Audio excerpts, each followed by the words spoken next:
Halo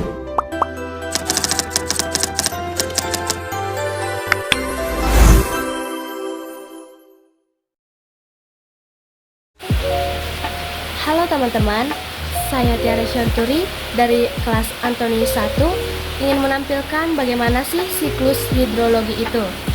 Siklus hidrologi atau siklus air merupakan sirkulasi air yang berasal dari bumi, kemudian menuju ke atmosfer dan kembali lagi ke bumi yang berlangsung secara terus-menerus.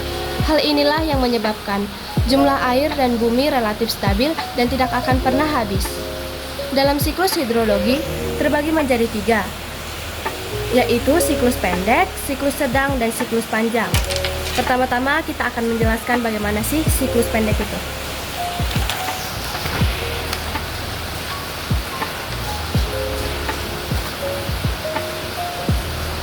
Pertama-tama, air laut akan mengalami penguapan karena adanya sinar matahari. Proses ini dinamakan evaporasi. Uap air hasil penguapan evaporasi mengalami pengembunan dan menjadi awan. Proses ini dinamakan sebagai kondensasi. Awan yang sudah terbentuk kemudian menjadi hujan di atas air laut. Proses inilah yang dinamakan sebagai presipitasi.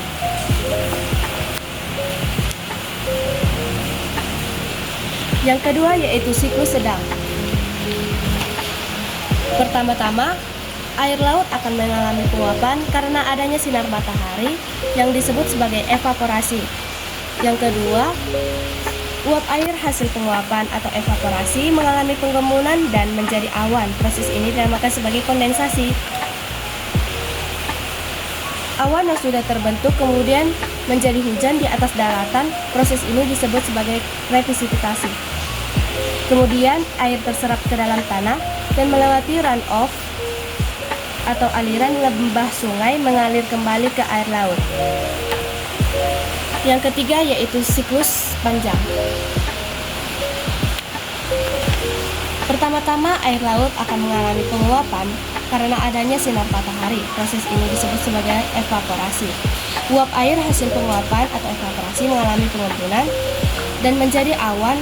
Proses ini disebut sebagai kondensasi. Dan juga terdapat juga proses sublimasi uap air menjadi kristal-kristal es. Dan uap air ini dari transpirasi dari tumbuhan tergabung menjadi awan. Awan yang mengandung kristal-kristal es kemudian bergerak ke daratan karena tiupan angin. Terjadilah presipitasi di pegunungan tinggi berupa salju. Sekian dari saya, Tiara Syanturi. Terima kasih.